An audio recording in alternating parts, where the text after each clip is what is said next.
मराठा समाज भवन येथील छत्रपती शिवाजी महाराजांच्या सिंहासन रोड पुतळ्याच्या अनावरण सोहळ्याची जय्यत तयारी सुरू।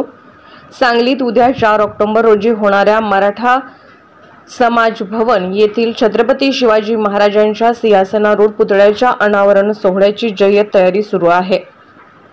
आज माजी खासदार व या सोहळ्याचे स्वागत अध्यक्ष संजय काका पाटील यांनी पुतळा परिसर व सभास्थळाची पाहणी केली, तसेच तयारीचा आढावा घेतला। त्यानंतर सर्वपक्षीय सांगलीकर जनतेने मोठ्या संख्येने उपस्थित राहून कार्यक्रमाची शोभा वाढवावी असे आवाहनही संजय काका यांनी केले। यावेळी अध्यक्ष अभिजित पाटील, खजिनदार विकास मोहिते, अरविंद भाऊ तांबवेकर, सरचिटणीस प्रमोद शिंदे, दत्ता सावंत, एडी पाटील, विक्रमसिंह सावर्डेकर, राजू नलावडे, सुहास पाटील, राजवर्धन पाटील, ओंकार चव्हाण, शीतल बाबर, शिवराज गुंडप, भाऊराव भोसले आदी उपस्थित होते।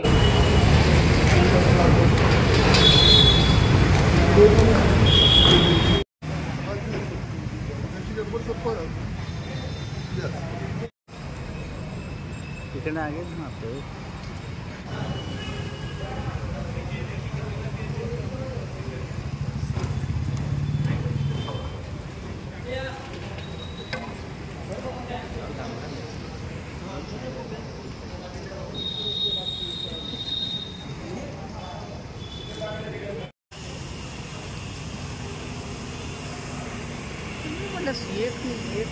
एक बात म्हणलं तुम्हाला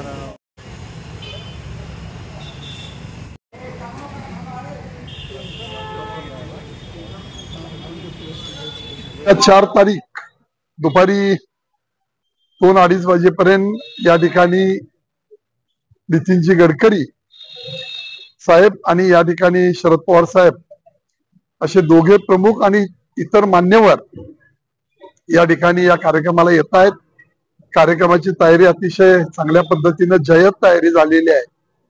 मी पुन्हा एकदा आपल्या माध्यमातून आवाहन करतो की छत्रपती शिवाजी महाराजांच्या पुतळ्याच्या कार्यक्रमाला या ठिकाणी आपण यावं आणि या कार्यक्रमामध्ये सहभाग घेऊन आपण खऱ्या अर्थानं महाराजांचं जे काही रयतेचं राज्य म्हणून चालवलं होतं त्या आदर्शाची सगळ्यांनी या ठिकाणी आपण पुन्हा रयतेचं राज्य जसं चालवलं तशा पद्धतीने आपण सगळे राहणं गरजेचं आहे हे आवाहन करतो आणि या उद्याच्या कार्यक्रमामध्ये आपण सहभागी व्हावं ही विनंती करतो।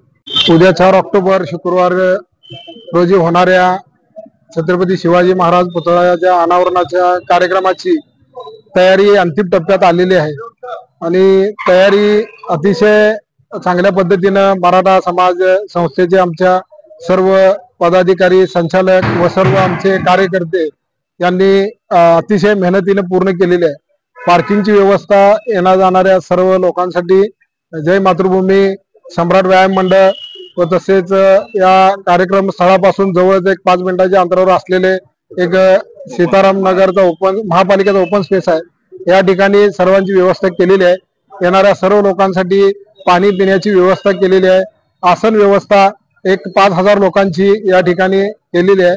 तर येणाऱ्या सर्व लोकांनी या कार्यक्रमाचा जे काही पार्किंगची व्यवस्था असेल त्या ठिकाणी आपली वाहने लावावीत आणि कोणतीही गर्दी असली तरी गडबड न करता सर्वांनी या कार्यक्रमामध्ये उपस्थित राहून सहकार्य करावे अशी मी विनंती करतो।